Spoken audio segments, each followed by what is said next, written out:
जय श्री राम मेरे प्यारे मित्रों। श्रीमद् भगवत गीता का छठा अध्याय आत्म संयम योग श्लोक संख्या 27। चित्त को सब ओर से हटाकर एक परमात्मा में ही स्थिर करने से क्या होगा, इस पर कहते हैं, प्रशांत मनसम ह्येनं योगिनं सुखमुत्तमम् उपैति शांत रजसम ब्रह्मभूतम कल्मषम। अर्थात क्योंकि जिसका मन भली प्रकार शांत है, जो पाप से रहित है और जिसका रजोगुण शांत हो गया है, ऐसे इस सच्चिदानंद घन ब्रह्म के साथ एक ही भाव हुए योगी को उत्तम आनंद प्राप्त होता है। प्रश्न है कि प्रशांत मनसम पद किसका वाचक है? उत्तर, विवेक और वैराग्य के प्रभाव से विषय चिंतन छोड़कर और चंचलता तथा विक्षेप से रहित होकर जिसका चित्त सर्वथा स्थिर और सुप्रसन्न हो गया है तथा इसके फल स्वरूप जिसकी परमात्मा के स्वरूप में अचल स्थिति हो गई है, ऐसे योगी को प्रशांत मनः कहते हैं। दूसरा प्रश्न है, अकल्मषम का क्या अर्थ है? उत्तर है, मनुष्य को अधोगति में ले जाने वाले जो तमोगुण और तमोगुण के कार्य रूप प्रमाद, आलस्य, अतिनिद्रा, मोह, दुर्गुण, दुराचार आदि जितने भी मल रूपी दोष हैं, सभी का समावेश कल्मष शब्द में कर लेना चाहिए। इस कल्मष अर्थात पाप से जो सर्वथा रहित है, वही अकल्मष है। यहाँ अकल्मषम पद का अर्थ यदि पाप कर्म और सकाम पुण्य कर्म दोनों से रहित माने तो क्या हानि है?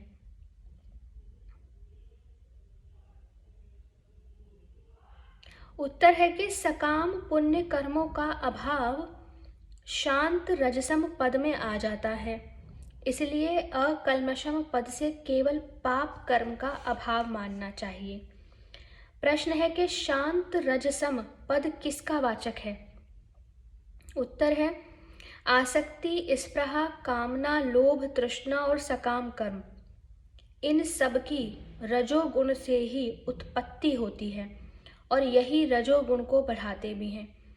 अतएव जो पुरुष इन सब से रहित है, उसी का वाचक शांत रजसम पद है। चंचलता रूप विक्षेप भी रजोगुण का ही कार्य है, परंतु उसका वर्णन प्रशांत मनसम में आ गया है।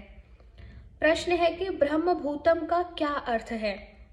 उत्तर है, मैं देह नहीं सच्चिदानंद घन ब्रह्म हूँ। इस प्रकार का अभ्यास करते करते साधक की सच्चिदानंद घन परमात्मा में दृढ़ स्थिति हो जाती है। इस प्रकार अभिन्न भाव से ब्रह्म में स्थित पुरुष को ब्रह्मभूत कहते हैं। प्रश्न है, यह ब्रह्मभूतम पद साधक का वाचक है या सिद्ध पुरुष का? उत्तर है कि ब्रह्मभूतम पद उच्च श्रेणी के अभेद मार्गीय साधक का वाचक है तो साधक का ही, किंतु उच्च श्रेणी का। ऐसे साधक के रजोगुण और तमोगुण तो शांत हो गए हैं, परंतु वह गुणों से सर्वथा अतीत नहीं हो गया है। वह अपनी दृष्टि से तो ब्रह्म के स्वरूप में ही स्थित है, परंतु वस्तुतः ब्रह्म को प्राप्त नहीं है। इस प्रकार ब्रह्म के स्वरूप में दृढ़ स्थिति हो जाने पर शीघ्र ही तत्व ज्ञान के द्वारा ब्रह्म की प्राप्ति हो जाती है। इसी कारण अगले श्लोक में इस स्थिति का फल आत्यंतिक एब्सोल्यूट सुख की प्राप्ति बतलाया गया है। यह आत्यंतिक सुख की प्राप्ति ही ब्रह्म की प्राप्ति है। 5वें अध्याय के 24वें श्लोक में भी इसी अर्थ में ब्रह्मभूतः पद आया है और वहाँ उसका फल निर्वाण ब्रह्म की प्राप्ति बतलाया है। 18वें अध्याय के 54वें श्लोक में भी ब्रह्मभूत पुरुष को पराभक्ति अर्थात तत्व ज्ञान की प्राप्ति बतलाकर उसके अनंतर परमात्मा की प्राप्ति बतलाई गई है। अतएव यहाँ ब्रह्मभूतम पद सिद्ध पुरुष का वाचक नहीं है। प्रश्न है, उत्तम सुख की प्राप्ति से क्या अभिप्राय है? उत्तर है कि तमोगुण और रजोगुण से अतीत शुद्ध सत्व में स्थित साधक के नित्य विज्ञानानंद घन परमात्मा के ध्यान में अभिन्न भाव से स्थित हो जाने पर उसे जो ध्यान जनित सात्विक आनंद मिलता है उसी को यहाँ उत्तम सुख कहा गया है।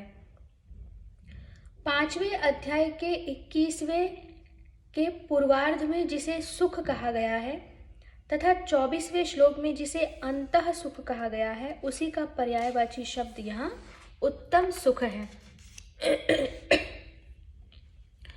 परमात्मा का अभेद रूप से ध्यान करने वाले ब्रह्मभूत योगी की स्थिति बतलाकर अब उसका फल बतलाते हुए श्लोक संख्या 28 में कहा गया है, युञ्जनेवं सदात्मानं योगी विगत कल्मषः सुखेन ब्रह्म संस्पर्श मत्यन्तं सुखमश्नुते। युञ्जनेवं सदात्मानं योगी विगत कल्मषः सुखेन ब्रह्म संस्पर्श मत्यन्तं सुखमश्नुते। अर्थात वह पाप रहित योगी इस प्रकार निरंतर आत्मा को परमात्मा में लगाता हुआ सुखपूर्वक पर ब्रह्म परमात्मा की प्राप्ति रूप अनंत आनंद का अनुभव करता है। प्रश्न है, विगत कल्मषः विशेषण के साथ यहाँ योगी शब्द किसका वाचक है? विगत कल्मषः के साथ जो योगी शब्द का प्रयोग हुआ है, उत्तर है कि पिछले श्लोक में अकल्मषम का जो अर्थ किया गया है वही अर्थ विगत कल्मष का है। ऐसा पाप रहित उच्च श्रेणी का साधक जो अभेद भाव से परमात्मा के स्वरूप का ध्यान करता है उसी को यहाँ योगी बतलाया गया है। प्रश्न है, इस प्रकार आत्मा को निरंतर परमात्मा में लगाने का क्या भाव है? उत्तर है, पहले 25वें श्लोक में बताई हुई रीति से दृश्य के चिंतन से रहित होकर दृढ़ निश्चय के साथ साधक का निरंतर अभेद रूप से परमात्मा में स्थित हो जाना अर्थात ब्रह्म रूप बना रहना ही उपयुक्त प्रकार से आत्मा को परमात्मा में लगाना है। प्रश्न है, 12वें अध्याय के 5वें श्लोक में तो परमात्मा की प्राप्ति रूप निर्गुण विषयक गति का दुख पूर्वक प्राप्त होना बतलाया गया है और यहाँ ऐसा कहा गया है कि अव्यक्त परब्रह्म की प्राप्ति सुखपूर्वक हो जाती है, निर्गुण निराकार ब्रह्म। इसके क्या कारण है? तो इसका उत्तर है कि जिसको मैं देह हूँ ऐसा देहाभिमान है उसको अव्यक्त विषयक गति का प्राप्त होना सचमुच अत्यंत कठिन है। 12वें अध्याय में देह वब्धि शब्द से देहाभिमानी को लक्ष्य करके ही वैसा कहा गया है, परंतु यहाँ के साधक के लिए पूर्व श्लोक में ब्रह्मभूत होने की बात कहकर भगवान ने स्पष्ट कर दिया है कि जब सांख्य योग का साधक देह अभिमान से रहित होकर ब्रह्म में स्थित हो जाता है, जब साधक में देहाभिमान नहीं रहता, उसकी ब्रह्म के स्वरूप में अभेद रूप से स्थिति हो जाती है, अर्थात ब्रह्म में और उसमें कोई भेद नहीं है, तब उसको ब्रह्म की प्राप्ति सुखपूर्वक होती ही है। अतएव अधिकार भेद से दोनों ही स्थलों का कथन सर्वथा उचित है। प्रश्न है कि परब्रह्म परमात्मा की प्राप्ति रूप अनंत आनंद का अनुभव करता है, इस कथन का क्या अभिप्राय है?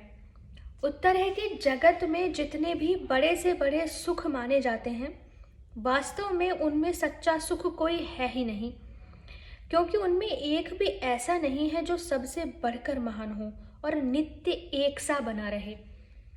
किसी भी चीज़ की नित्यता ही उसकी उसकी उसकी श्रेष्ठता बताती है। इसी से श्रुति कहती है, यो वै भूमा तत् सुखम नाल्पे सुखमस्ति, भूमैव सुखम भूमा त्वेव विजिज्ञासितव्यः। छांदोग्य उपनिषद में ऐसा लिखा गया है, जिसका अर्थ है कि जो भूमा अर्थात महान निरतिशय है वही सुख है। अल्प में सुख नहीं है, भूमा ही सुख है, और भूमा को ही विशेष रूप से जानने की चेष्टा करनी चाहिए। अब प्रश्न आता है कि अल्प और भूमा क्या है। इसी को बतलाते हुए फिर श्रुति कहती है, यत्र नान्यत पश्यति नान्य यत् शृणोति नान्य द्विजानाति स भूमा अथ यत्रान्यत् पश्यत् यन्यत् शृणोति द्विजानाति तदल्पम यो वै भूमा तदमृत मथ यदल्पम तन मतर्यम। इसका अर्थ है कि जहाँ अन्य को नहीं देखता, अन्य को नहीं सुनता, अन्य को नहीं जानता, वही भूमा है, और जहाँ अन्य को देखता है, अन्य को सुनता है, अन्य को जानता है, वह अल्प है। जो भूमा है वही अमृत है, जो अल्प है वही मरणशील है। कितनी गूढ़ व्याख्या है। जहाँ अन्य को नहीं देखता, जहाँ केवल वही है, अन्य को नहीं देखता, अन्य को नहीं सुनता, अन्य को नहीं जानता, वही भूमा है। जो आज है और कल नष्ट हो जाएगा, वह तो यथार्थ में सुख ही नहीं है।